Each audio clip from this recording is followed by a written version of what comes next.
Assalamualaikum warahmatullahi wabarakatuh. Selamat malam.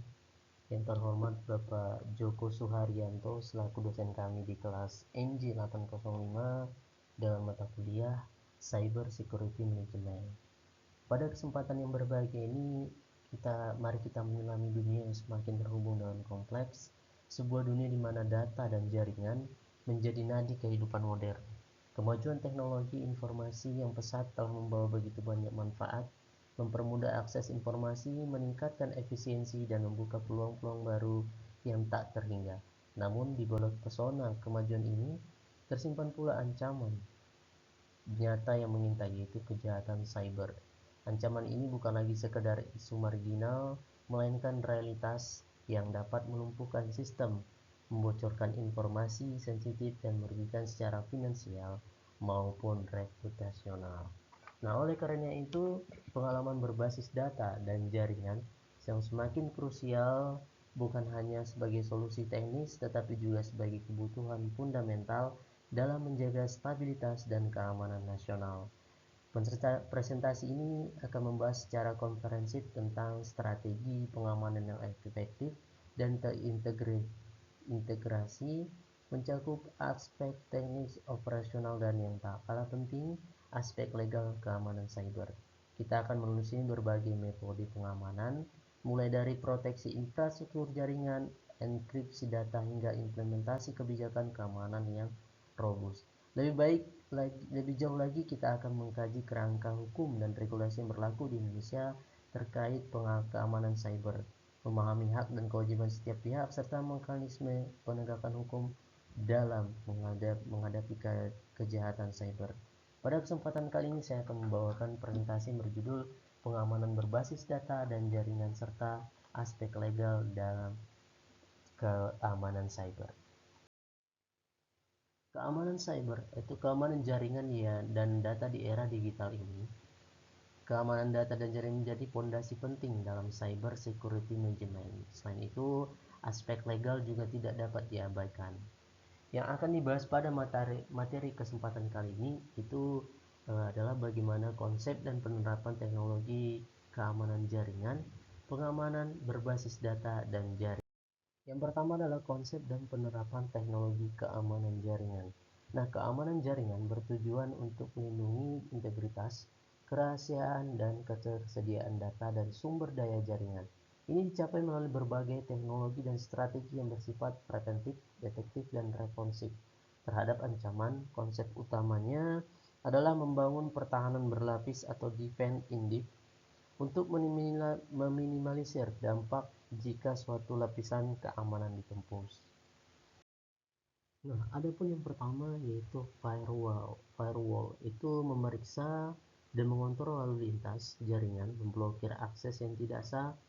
Firewall ini juga dapat berupa perangkat keras atau perangkat lunak dan beroperasi di berbagai lapisan mode OSI. Kemudian yang kedua adalah sistem deteksi intrusi atau IDS dan pencegahan intrusi IPS. Nah, IDS ini adalah mendeteksi aktivitas mencurigakan, sementara di IPS ini secara aktif memblokir atau mencegah serangan. Keduanya dapat berbasis jaringan atau network base atau berbasis host. Kemudian yang ketiga adalah Virtual Private Network atau VPN yang sering kita dengar, yaitu membuat koneksi terenkripsi antara perangkat dan jaringan, melindungi dan saat transit. VPN ini juga sering digunakan untuk akses jarak jauh yang aman. Kemudian yang keempat adalah enskripsi. Ini adalah mengubah data menjadi bentuk yang tidak terbaca tanpa kunci deskripsi yang tepat. Enskripsi ini melindungi kerahasiaan data baik saat disimpan maupun saat ditransmisikan. Kemudian ini adalah antivirus dan anti malware. Nah, malware ini merupakan enskripsi ini mendeteksi dan menghilangkan perangkat lunak berbahaya atau malware yang dapat merusak sistem dan mencuri data perangkat lunak ini perlu diperbarui secara berkala. Kemudian ancaman keamanan jaringan dan mitigasinya. Ancaman dan keamanan jaringan sangat beragam dan terus berkembang. Beberapa yang relevan meliputi yang pertama, serangan denial of service atau DOS dan distributed denial of service atau DDoS. Itu membanjiri jaringan dengan lalu lintas palsu untuk membuat tidak tersedia. Mitigasinya yaitu firewall ini atau IDS atau IPS, dan teknik mitigasi DDoS ini adalah khusus. Kemudian malware atau yaitu virus, worm, trojan, ransomware dan lainnya. Mitigasinya yaitu antivirus, anti malware, pembaruan perangkat lunak secara berkala, dan pelatihan kesadaran keamanan pengguna. Kemudian phishing and social engineering yaitu menipu pengguna agar mengungkapkan informasi sensitif. Mitigasinya yaitu dengan melakukan pelatihan kesadaran keamanan, filter email, dan autentikasi multifaktor. Kemudian serangan man in the middle itu mencegat komunikasi antara dua pihak. Mitigasinya yaitu dengan VPN dan enkripsi. Kemudian serangan berbasis kerentanan atau exploit itu memanfaatkan kelemahan dalam perangkat lunak atau sistem operasi.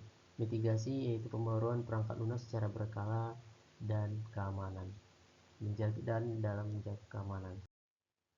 Kemudian yang kedua yaitu pengamanan berbasis data dan jaringan.